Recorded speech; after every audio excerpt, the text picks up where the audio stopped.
All right, and we're back. This is Hook and Ladder. This is the bowl game analysis and playoff analysis.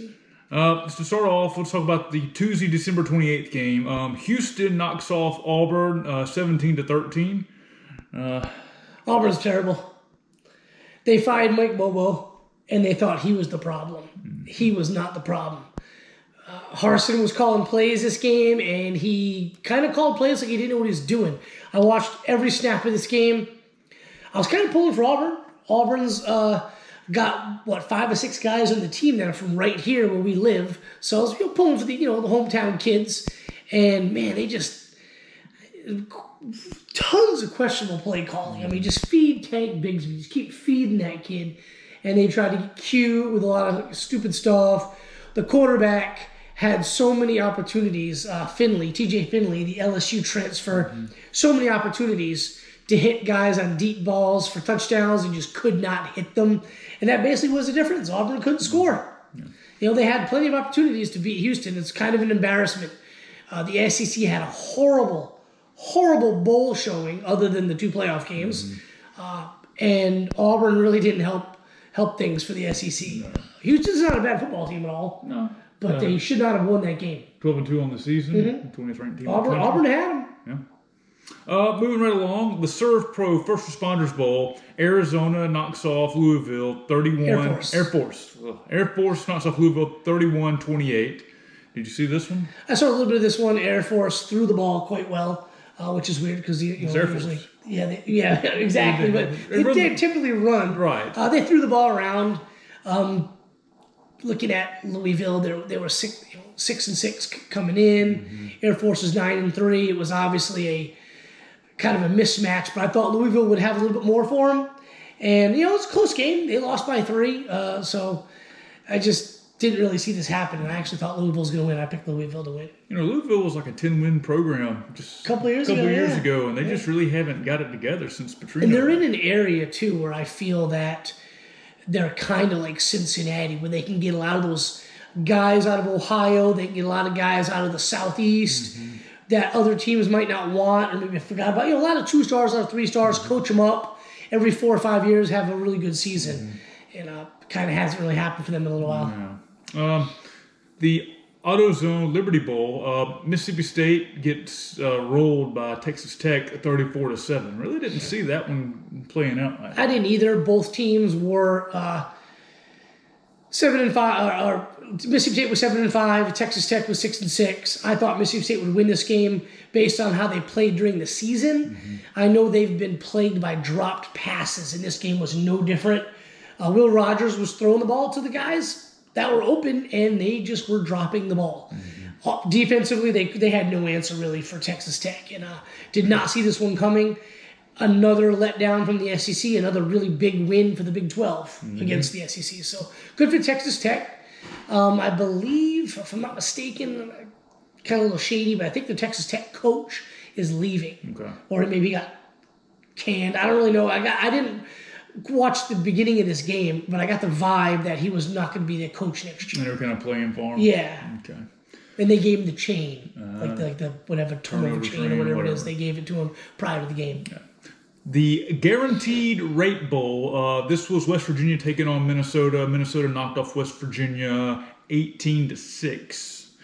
Heard a lot of snoring during this game. It was a snooze fest. I only watched a little bit of it. It was on kind of late at night. And I was like, I don't really feel like watching this one. I watched a little bit, saw Minnesota score a touchdown, and then fell asleep.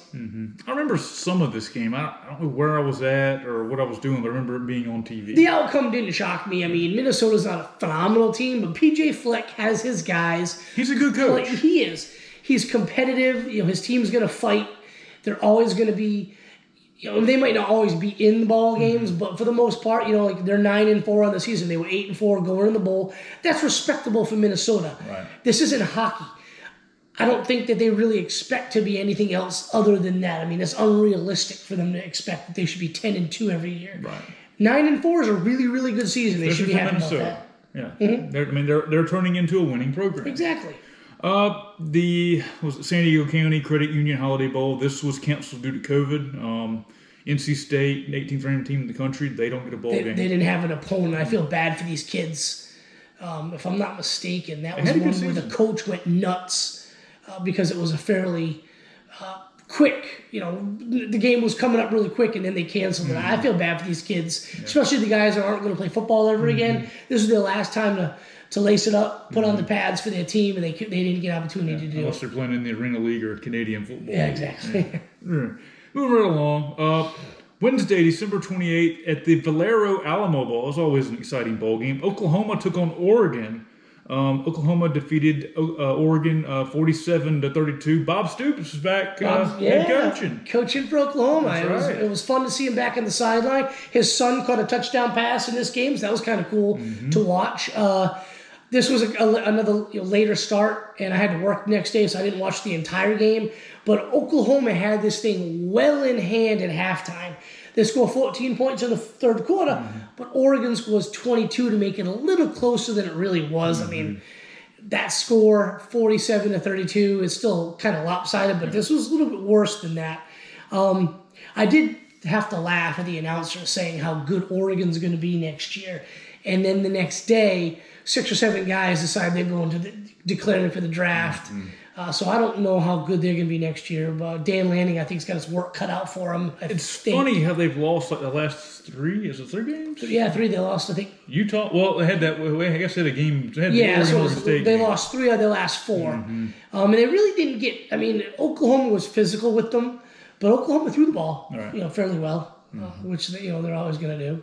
Cheez-It Bowl. Clemson defeated Iowa State 20-13.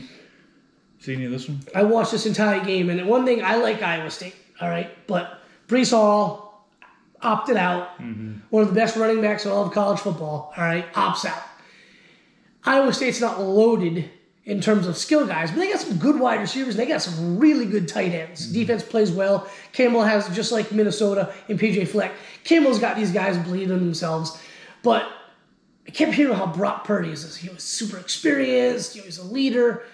I've watched about a half dozen Iowa State games in which, going in for the game tying or game winning score, Brock Purdy either fumbles or throws an ill-advised interception. And this game was no different. They were going in to score a touchdown and tie the game. And what does he do on 4th down? Gets the first down, fumbles, runs back behind the line to gain and recovers his own fumble. But since he went back, turnover on downs, I mean, it was a horrible way to end a career. I mean, the kid's a good quarterback, but in reality, he has a tendency to just shit the bed in those most important. He doesn't have the gift. Exactly. A quarterback to step up at the end of the game and drive down the field and make it happen. Yes, and he's got a good arm. He makes some good throws, but when the game's on the line and he's got to step up and make that last drive, he just can't get it done. And I felt bad because I don't really like Clemson, so I didn't want to see him win. But you know what? I will give Dabo Swinney credit. Now, Dabo Swinney, if you guys are watching the show, you're college football fans like we are, you kind of know what Dabo Swinney is about.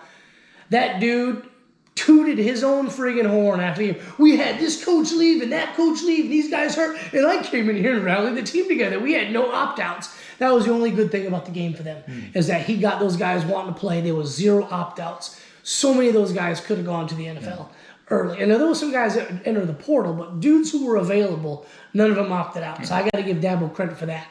He's a complete tool, but I got to give him credit. They got a lot of questions moving forward. Look at coaching questions and the scheme and everything they're running right now. It's Dabo's a good coach. He's just got to hit reset, bring in some new blood, and I think they'll be all right, and as long as he doesn't bail. Yeah, who knows how that's going to play out. The New Era Pinstripe Bowl, Maryland just destroys Virginia Tech 54-10. Who saw that coming? I did not, and baby Tua, his younger brother's playing. I thought it was Tua. Dude was making throws. I mean, he was throwing dimes to wide open wide receivers the whole game. This is just straight up whooping of epic proportions. I kind of feel bad for Virginia Tech. They had 0 answers for anything Maryland was doing. They don't have a head coach now, or they got a new guy, right? I think so. His name eludes me. But yeah, man, Fuente's gone. And highly touted coach. Yeah, I mean, they looked bad. They had one drive, they looked okay, but it was one of those games where you can watch it and say, okay, it's 10-7 or 10-0. the team that has 0 is not really out of it. And then you watch them go on offense for a couple of series, and you're like, yeah, this team's got 0 answer offensively. And that's what it was like for Virginia Tech. Kind of felt bad for them. They're not the Virginia Tech of old. Well, good for Maryland. It's a great win. I really like the head coach, another Nick Saban disciple. Yeah, that word was eluding me. But they look good. He's got some good skill guys. He can recruit that area, that Washington, D.C., Virginia, Maryland area. Maybe get some more kids out of Pennsylvania, Ohio. He's got some ties to the South. So that's a good win for them. 7-6 on the season, building a program like that. Good for him. Yeah. Maybe some good things to come from Maryland and the Terps. The Wasabi Fenway Bowl was canceled, of course, due to COVID, I'm sure. That would have been cool to see that game in Fenway. Yeah, I would agree. Especially with SMU being from Texas coming up to Boston. That would have been pretty cool. Moving right along, Chick-fil-A Peach Bowl. Here was an interesting game. Michigan State knocks off Pittsburgh 31-21. This was a really good game, and I'm kicking myself because if I knew Chick-fil-A Peach Bowl is always on either New Year's Eve or New Year's Day. If I knew it was on Thursday, dude, I would have went to that game. It's only like 45 minutes to an hour away. Great game. Kind of feel bad for Pittsburgh. All right? Highly touted QB, Kenny Pickett, opts out. He's over in the press box like cheering his team on. I was like, dude, really? Yeah, I get it. We're not going to get into that. But, I mean, he opts out. The next guy's been waiting his turn. He runs in a touchdown and breaks his arm. Bring in the third-string QB who played really well after the first few series as he was in. And they were in position to win this game. Kick a tying field goal to make it 24-24. Score a touchdown, 28-24. And he throws a pick 6. And I got to give Michigan State credit. They were down. Fourth quarter. And it was kind of like the Virginia Tech. There was a lot of series for Michigan State where they just they could not answer. Pittsburgh's defense was smothering them. It was really a defensive ball game on both sides. But Pittsburgh's defense was smothering them. Fourth quarter, the QB who had gotten sacked and thrown picks all of a sudden decided to turn into Dan Marino and start throwing touchdown passes, some dimes. And they came back and won. Got to give them credit. There you go. Pick 6 sealed the deal. Duke's Mayo Bowl. South Carolina knocks off North Carolina 38-21. Shane Beamer got dunked with mayo. That was gross. Yeah, that was nasty, but it was cool to watch. Really, really good game. Look, we've talked about North Carolina for 2 years now, and I was ready for this. I was ready for them to shit the bed. You know, hearing all the talking heads talk about them after the game is stuff we've been talking about all year long. They lost a lot of guys last year on offense, but you still felt that was an offense that was capable of scoring a bunch of points. Defensively, they've been garbage for a couple seasons now, and they've got some good recruits. They just can't make it happen. South Carolina came out and like, we're going to play 3 quarterbacks. We're going to throw trick plays. We're going to pull out all the stops. Blew the doors off them. 38-21, it was way worse than that score. South Carolina ran the ball all over them. I mean, they had no answer for the running game, and then they just had, in the beginning, they were popping off long touchdown passes left and right. Great win by South Carolina. They got a lot of guys coming back next year. Some of the top players are going to be gone. There's a lot of good pieces coming back on that South Carolina Gamecock team next year. They got Spencer Rattler just transferred, and then Austin, I forgot his name, the 5-star tight end, is going to South Carolina, so they're going to have a way better quarterback situation, and they're going to have a hell of a pass catcher in the tight end. They might do some things. They were 6-6 to end the season with playing like a grad transfer at QB most of the year, and now you got Spencer Rattler. I don't think Spencer Rattler's all that good, but he's vastly a vast improvement over who they had. Well, he was a Heisman contention before the season started. Yeah. Right. I think they're going to win some games next year. They're not supposed to win, kind of like they did this year. Right. And Shane, good Beamer. Yeah. He's got that program rolling. I felt he should have been the SEC Coach of the Year. I felt he should have been that over Heupel and over Sam Pittman. But, didn't win. But still, great job by Shane Beamer. Good for the South Carolina Gamecocks. The Trans-Perfect Music City Bowl. Purdue knocks off Tennessee in overtime. A little bit of a thriller here. 48-45. Real controversial call at the end of the game. Looked like the Tennessee running back got in for the touchdown. They call him down. Turnover on downs. Purdue kicks the game-winning field goal. But this game was awesome. I mean, Tennessee had so many opportunities. Hendon Hooker looked terrible throwing the football. Looked awesome in the first quarter. First quarter, the dude could do no wrong. Okay, dude looked like Peyton Manning back there throwing the football. Rest of the game, hot garbage. Couldn't hit the broadside of a barn, and Purdue just kept chopping. Tennessee couldn't cover. Purdue had this little dude, number 33, was catching everything thrown at him. Then this guy, number 29, the leading receiver, just kept catching everything. He was getting hurt coming back in after missing a few plays, making another huge catch. Quarterback threw a couple picks, but it was like, whatever, I'm just going to keep coming back and slinging it. And they just kept coming back and coming back. And Tennessee, they would have an answer. Tennessee was up a couple times big in this game, and Purdue just kept coming back. So got to give the spoiler makers some credit. Yes. It was basically a home game for Tennessee, being the Music City Bowl in Nashville. But a huge win for Purdue. I was, nothing against Tennessee, but I was happy to see Purdue win that game. It was good for them. 9-4, not bad. I know, right? Yeah. Knocked off Iowa. That was a top 10 team when they beat them. I think maybe even a top 5 team. Tennessee 7-6. Good year. They were way ahead of schedule. They've lost 2 or 3 games there that they probably shouldn't have lost. Exactly. One of them that besides this bowl game that comes to mind is Ole Miss. Yes. We'll get to that in a little bit. But Hooker, he looked bad the rest of that game, but the first quarter he looked great. I think he's come back next year too. I think Hype will have him ready. They're going to be pretty darn good next year. He's got a lot of talent. He does. Yeah. The SRS Distribution Las Vegas Bowl. Wisconsin knocks off Arizona State 20-13. I didn't see any of this one. Another snoozer. Wisconsin goes up 20-6 first half, and then you could have basically just turned off the TV and been like, okay, Wisconsin's going to win this game. And they did. You didn't need to see the second half. It was a snooze fest. Another game that kind of started a little bit late. I watched a little bit of it. Wisconsin's hard to watch. Yeah. And they used to be so much fun to watch. They're hard to watch now. Yeah. Let's just go ahead and jump on up to this week's the Saturday's games, and then we'll come back. The New Year's Day. New Year's Day, and we'll come back to the playoff games. Okay. This was kind of an interesting game. The PlayStation Fiesta Bowl. Notre Dame loses to Oklahoma State 37-35. This was an interesting game. I listened to it on the radio. Notre Dame at one point was up 28-7 and completely shit the bed in the second half. Credit Oklahoma State. I don't think Spencer Sanders is all that good of a quarterback, but that dude balled out. Now, he had the fumble at the end of the game that could have cost him the game, and then the defense bailed him out. But, he looked like a man possessed, throwing and running the football. I think he went for almost 500 yards total offense.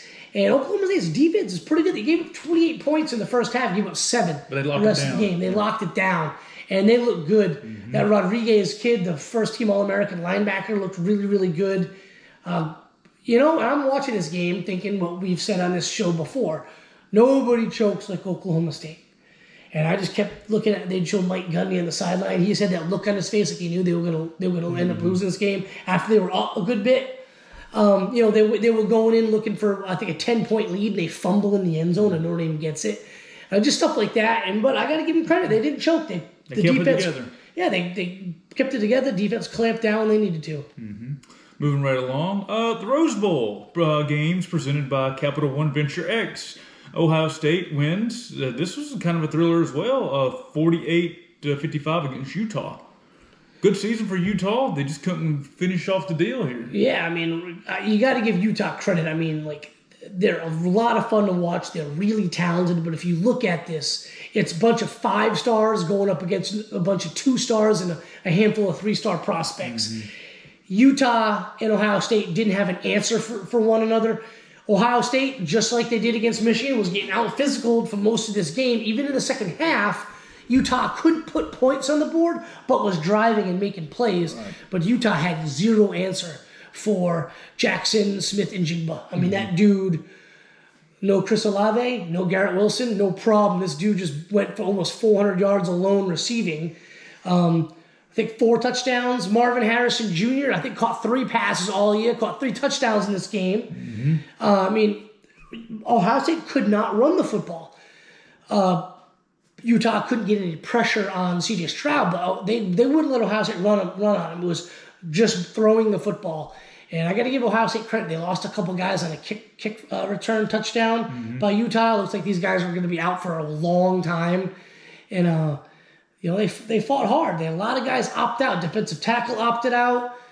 I thought Utah was going to take it to them. They were up huge in the first half. And Ohio State, Ryan Day said at halftime, some guys stood up and said, hey, we're not losing this game. And they came out and put 27 points on the board in the second half. And pulled it out. Yep. Good for them. Congratulations to Ohio State. They kept chopping wood and plugging away and eventually took the lead and never relinquished. Yeah. Good for them. All-State Sugar Bowl. Baylor defeats Ole Miss 21-7 in this game. Matt Corral went down with a knee injury. X-rays are negative. Yeah, it turns out it's just an ankle.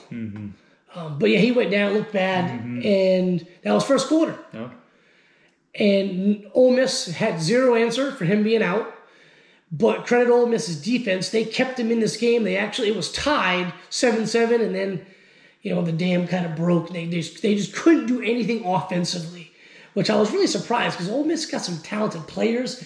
Got to give credit to Baylor. They had like 13 sacks in the game, and that defense basically would not let Ole Miss run the football at all. The only thing Ole Miss could do was pass a little bit.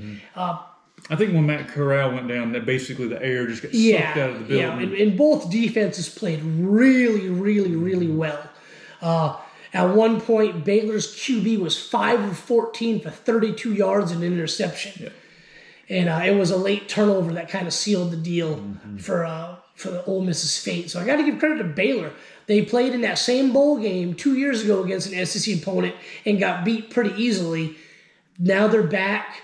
They were 11-2 going in there. First time Ole Miss has had a 10-win season in history. And Baylor basically would not be denied. Got to give them credit. They played very, very well. Dave Aranda's got those guys rolling. They were a 2-win team last year. And they won the Big 12 this year. Good for them. Good for them. Kentucky knocked off Iowa 20-17. This was in the Vibro Citrus Bowl. I didn't see any of this one. Good game. These are the two games that always intrigue me because they're always very closely related in terms of conference standings between the Big Ten and the SEC. You'll get the SEC's number 3 versus Big Ten's number 3, SEC's 4 versus Big Ten's 4. And that's what we have in these next two games we're going to talk about. First half, it was a tale of two halves, basically. I watched all this game. First half, Kentucky. They shot themselves in the foot a little bit, but they moved the ball at will on Iowa. Iowa's very good defense, the no-fly zone defensive secondary. Kentucky moved the ball well. Second half, Iowa basically was like, we're going to outman these dudes, and they did. And Kentucky, got to give them credit. They scored a very, very late touchdown to take the lead. Brilliant individual effort by a couple guys. There was that Wandale Robinson on a pass play to get him down there. False start pushes him back. And then Rodriguez takes the ball, gets hit in the backfield, will not be denied, goes in for the game-winning touchdown. Both teams played really well. It's a really hard-fought, fun game to watch. Kind of sucks in these games that somebody's got to lose. Right. Outback Bowl. Arkansas knocked off Penn State 24-10. Look at Arkansas, 9-4 season. Yeah, good for the flying Sam Pittmans. Arkansas didn't look good first half. Penn State kind of was taking it to them defensively the first half. It was 10-7 at the end of the half. Arkansas basically comes out, dominates second half, scores 17 points third quarter. I also had this game on during the Kentucky-Iowa game. This one actually started at noon. But, good for Sam Pittman. It was an ugly game. It didn't really seem like either team wanted to do anything. But, good for Sam Pittman. Yeah, absolutely. All right, now it's time to discuss the semifinal matchups. First, we'll start off with Alabama dismantling Cincinnati 27-6. Pretty dominant performance. Pretty much just running the ball down their throat, and Cincinnati really didn't have much of an answer for it. Yeah, I mean, look, I'm not going to say Cincinnati didn't belong there because they did. They earned the right to be in the playoff, okay? Were they the number 4 team in the country? Well, we saw what happened number 5, all right, getting beat by Oklahoma State. Ohio State looked good, but I think if Ohio State played Alabama, Alabama would have run all over them as well. At least they would have been able to cover wide receivers. Cincinnati did a good job covering wide receivers, but Alabama didn't really throw it. They just ran the ball. The first drive where they scored a touchdown, it was like 10 straight runs and then a pass for the touchdown. Yeah. Cincinnati just couldn't finish drives. They couldn't. They kept it together. First drive, they got down there. It could have been 7-7. Dude's wide open for a touchdown. The ball gets batted down. They got to kick a field goal. And when you're an underdog, it doesn't matter who you play, if you're an underdog, You can't kick field goals when the other team scoring touchdowns. That's not how you're going to come back and win. And then, especially when you're playing Alabama, you got to match them punch for punch. And look, Cincinnati played well. Defensively, they hung in there. They got run all over, but they hung in there. Zero answer offensively. No. Alabama's defense smothered them. And, they moved the ball a little bit, but they just couldn't finish, like you said. Yeah. I mean, inside the 20s, they were fine. And then they got in the red zone. Got in the red zone. Alabama was like, no. Clamped down. No. Alabama played well. Alabama's defense has been kind of getting, I guess, overlooked. Might not be the best word choicing here, but, for lack of a better term, they've been getting overlooked all season. So, that a big dominating win. They went down to Dallas and got it done. Yeah, moving right along. Georgia defeats Michigan 34-11. This was a dominant performance by Georgia. Completely dominant. That score is not even remotely... They called off the dogs. Yeah, I mean, they had backups in. Georgia's backups were kicked out for targeting. This was a true freshman corner that got beat for a touchdown at the end of the game. That's Michigan's only touchdown. I did not see this coming. I saw Michigan's defense, those two edge rushers, giving Georgia all sorts of problems, and one of them didn't even register a stat, and Aiden Hutchinson was basically a non-factor other than when he's jumping on the pile 15 yards downfield. Those guys got neutralized. They were did. Running bubble screen after bubble screen. It got to the point where they know what was coming. They just couldn't stop. Yeah, and you got to give credit to Georgia's two tackles. Jamari Sawyer, who was on Aiden Hutchinson, and then I think it was Ojabu, I can't pronounce the name. And then Warren McClendon, Georgia's right tackle, was on that guy. And that dude did, at least Hutchinson got in there and made some plays, although he didn't make any sacks. He did have a tackle for a loss. The other kid didn't even register a stat. Michigan had no answer for Georgia offensively or defensively. I thought this game could have been a lot more of a blowout. There was one drive where Georgia just goes all the way down the field, takes 8 minutes off the clock, shoots themselves in the foot with some stupid penalties, gets knocked back to the 30-plus, and misses a field goal when they were inside the 10. So, dominating performance by Georgia. That defense that everyone's been hearing about and watching all year showed up, and that number one or whatever the offensive line award-winning team Michigan they were just getting bullied by, and Georgia was rushing three guys. They were bringing backers, but the three guys, the three defensive linemen were just collapsing that pocket consistently all night. So huge win, big defensive stand by both Alabama and Georgia, and Georgia's offense looked really, really good. So I mean, that's gonna just set up another rematch, Georgia-Alabama, and a lot of people are pissed. And I get it, but to anybody who's still watching after however many minutes have been going, so thank you. But anybody who's still watching, look, I get if you're pissed. It's kind of like the way I've been feeling about Alabama. It's like, this is the 8th year of the playoff, and they've been in it, 7 times now in 8 years? In the playoffs, that is.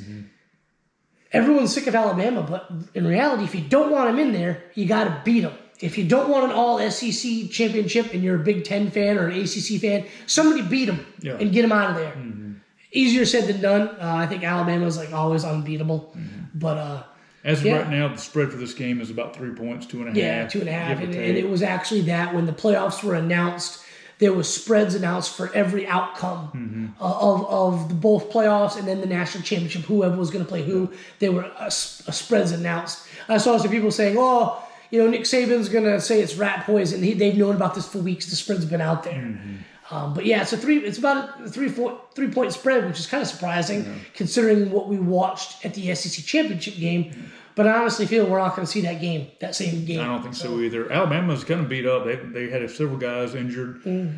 Brock Bowers was injured for Georgia, shoulder issue, but apparently he's been having that problem for a while now. So we're going to do another episode probably Sunday, I would imagine. Preview, national championship preview. And, it's been a fun year. Yeah, it's been a really good time. Yeah. It was a cool playoff. We've said it many times, the usual suspects, only one of them got in. They talked about it during the Michigan-Georgia game. You had a first-time Cincinnati, a first-time Michigan, a second-time only Georgia. So it's kind of cool. I like that parity in the sport. Yeah. I mean, Alabama's Alabama. They're going to be around. Yeah. Somebody's got to beat them. And only one team beat them this year, and Georgia's get their second opportunity. Yep. And you look at teams like Oklahoma and Clemson and Ohio State that are perennial, playoff participants. They'll be back. I've got no doubt in my mind that all three of those teams will be back. I think Clemson's the farthest away, but I think they should be back. And then you look what Lincoln Riley's doing right now in Los Angeles, bringing in some great recruits. Won't be long before USC jumps in there. I'm confident. I think all these transfers and all this extra money being put into players' pockets, I think it's going to change the landscape of the sport here in the next 2 or 3 years. It's going to be a lot different because not everybody's going to want to go to Alabama and sit on the bench. Yeah, look what Mel Tucker was able to do in the transfer portal. Look at the season they had. The right team lands the right 1 or 2 guys in the portal. Boom. Playoff bound, perhaps. So, Absolutely. Absolutely. It's been fun. It's been fun. You guys have a great week, and we'll see you Sunday night. See you guys.